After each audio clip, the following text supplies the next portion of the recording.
Yang lihat lagi rame katanya Pak KDM bakal kaji jalan provinsi ini berbayar di Jabar untuk pengganti pajak kendaraan listrik. Nah pertama kenapa muncul kebijakan ini karena IP itu kan tidak bayar PKB, tidak bayar pajak, tapi tetap pakai jalan. Jadi di sini ngerasanya nggak adil.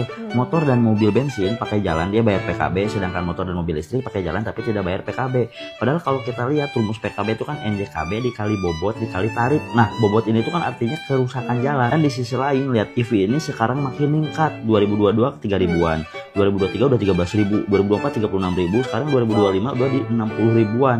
Artinya CAGR-nya ini naik 167% tiap tahun. Jadi pertumbuhan IP ini bakal sangat cepat sekali. Kalau kita lihat si 59.000 ini terdiri dari roda 2 dan roda 4. Nah, kedua kendaraan ini tuh dia nggak bayar PKB, padahal harusnya PKB dari motor listrik ini bisa sekitar 6,5 M tiap tahunnya, dan PKB dari mobil di Jabar ini bisa sekitar 71 M. Ada loss kehilangan bayar pajak sekitar 77,8 miliar, dan ini bakal bertambah terus kalau tren IP-nya makin naik.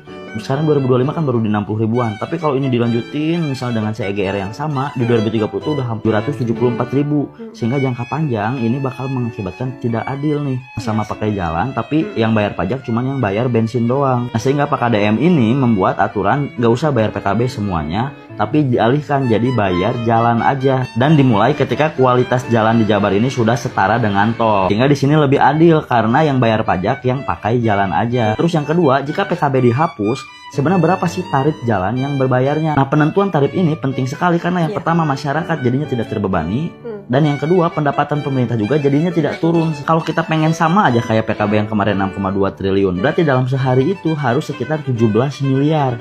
Kalau kita lihat Jabar ini komposisinya kayak gini, mobil penumpang hampir 3 jutaan, bus 36 ribu, truk 780 ribu, dan paling banyak itu motor 24 juta. Hampir sekitar 86% kendaraan di Jabar itu oleh motor. Nah kita bisa bikin skemanya. Kalau motor ini yang paling banyak, ini yang paling murah aja pajaknya. Yang paling gede, yang paling berat, ini yang paling mahal. Misalkan bus ini bisa kita gratiskan karena kan sedikit dan dia juga membawa penumpang kan. Nah tapi di sini untuk menghitung tarif bukan dari banyaknya kendaraan, karena yang dihitung itu adalah banyaknya yang melintas, dan ini kita butuh data LHR. Nah sayangnya data ini nggak publik. Tapi di sini aku sudah bikin kalkulatornya supaya bisa kebayang. Nanti kita digeser-geser aja ini angkanya. Misalnya motor ini 50% dia aktif nih, dan kita bayarnya misalnya di 1.000 rupiah. Kalau mobil penumpang 50% juga aktif, dan bayarnya misalnya di lebih mahal di 5.000 rupiah misalnya. Nah nanti kita bisa lihat, ini udah dapat 26 M. Misalnya truk ini hampir 100% jalan, misalnya 80%. Atau misalnya motor bisa dimurahin lagi nih jadi 500 rupiah. Nih udah 18 triliun, udah melebihi. Terus kita murahin lagi nih, udah dapat di 7 triliun. Jadi tinggal digeser-geser aja biayanya berapa. Nanti otomatis dia bakal ngitungin ininya yang pas berapa.